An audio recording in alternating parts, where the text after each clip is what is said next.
कधी म्युच्युअल फंडमध्ये गुंतवणूक करत असताना तुम्हाला असा प्रश्न पडला आहे का की कुठला फंड माझ्यासाठी योग्य आहे? तर कोणत्या बेसिसवर आपण फंड्स चूज केले पाहिजे? आपल्या गोल्स आणि आपल्या रिस्कनुसार आपण फंड्स कसे निवडले पाहिजे? हेच आज आपण बघणार आहोत. इक्विटी फंडबद्दल तर तुम्ही ऐकलं असाल. कंपन्यांच्या शेअर्समध्ये गुंतवणूक करणारा म्हणजे इक्विटी फंड. तुमचे पैसे शेअर मार्केटमध्ये गुंतवले जातात.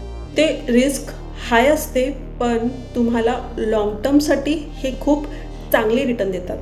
5 ते 10 वर्षांपेक्षा जास्त गुंतवणूक करायची आहे आणि त्यांना आपला वेल्थ बिल्ड करायचा आहे, तर त्यांच्यासाठी इक्विटी फंड हा बेस्ट फंड आहे. Large cap, mid cap, small cap आणि इंडेक्स फंड आहेत. नेक्स्ट येतात डेट फंड्स. डेट फंड्स म्हणजे अगदी सुरक्षित पर्याय. तर हे फंड्स कुठे यूज केले जातात? तर हे funds government bonds, corporate bonds, private companies, fixed income instrument याच्यामध्ये गुंतवले जातात. इथे रिस्क कमी असते, रिटर्न्स थोडेफार मॉडरेट असतात, पण तुम्हाला स्टेबिलिटी खूप जास्त मिळते. हे त्या लोकांसाठी अगदी योग्य आहे ज्यांना आपला वेल्थ, आपला पैसा एकदम सुरक्षित ठेवायचा आहे आणि ज्यांचं गोल अगदी शॉर्ट टर्मसाठी आहे, खूप कमी कालावधीसाठी त्यांना इन्व्हेस्टमेंट करायचं असेल, तर त्यांनी डेट फंड्स हा नक्की चूज केला पाहिजे. लिक्विड फंड आले, शॉर्ट टर्म फंड्स आणि गिल्ड फंड, हे असे डेट फंड्स आले. तिसरा आहे तो म्हणजे हायब्रिड फंड. आता हायब्रिड फंड म्हणजे काय? तर हे इक्विटी आणि डेट या दोघांचं कॉम्बिनेशन आहे, या दोघांचं बॅलेन्स्ड फंड आहे. इथं रिस्क थोडा असतो, पण स्टेबिलिटीही मिळते. तुम्ही बिगनर असाल तर तुमच्यासाठी हा फंड अगदी एक्सलंट फंड आहे, कारण तुम्हाला दोन्हीचा फायदा मिळतो.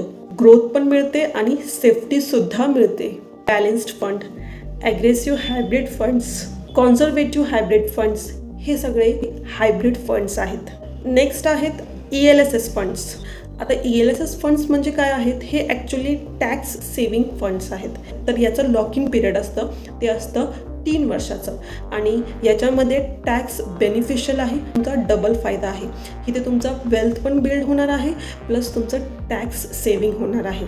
अदर टाईपचे फंड्स आहेत. फॉर एक्झाम्पल गोल्ड फंड, म्हणजे तुम्ही सोन्यामध्ये गुंतवणूक करू शकता, पण फिजिकली नाही. तर तुम्हाला डिजिटल गोल्डमध्ये इन्व्हेस्टमेंट करायची असेल तर तुम्ही गोल्ड फंडमध्ये इन्व्हेस्टमेंट करू शकता. नेक्स्ट आहे इंटरनॅशनल फंड्स. इंटरनॅशनल फंड्स म्हणजे परदेशात ज्या कंपन्या आहेत, फॉर एक्झाम्पल गुगल आहे, टेस्ला आहे, ॲपल आहे, या ज्या कंपन्या आहेत, याच्यामध्ये जर तुम्हाला गुंतवणूक करायची असेल तर तुम्हाला इंटरनॅशनल फंड्स अवेलेबल आहेत डायव्हर्सिफिकेशनसाठी. नेक्स्ट आहे इंडेक्स फंड्स. इंडेक्स फंड्स म्हणजे जसं मार्केटमध्ये परफॉर्मन्स असतं, अप अँड डाऊन्स आपल्याला रिटर्न्स दिसतात, तर मार्केटसोबत लिंक्ड असणारे असे परफॉर्मन्स देणारा हा इंडेक्स फंड्स आपण निवडू शकतो. तर हे फंड्स का निवडावे? तर जर आपल्याला आपल्या पोर्टफोलिओमध्ये डायव्हर्सिफिकेशन हवं असेल तर आपण हे फंड्स निवडायला पाहिजेत. हे इक्विटी फंड जो ग्रोथसाठी इम्पॉर्टंट आहे. नेक्स्ट आहे डेट फंड्स, जे स्टेबिलिटीसाठी इम्पॉर्टंट आहे. थर्ड आहे हायब्रिड फंड, जे बॅलन्सिंगसाठी इम्पॉर्टंट आहे. नेक्स्ट आहेत ELSS फंड, हे टॅक्स सेविंगसाठी आहेत. अदर फंड्स आहेत, they are important for the diversification.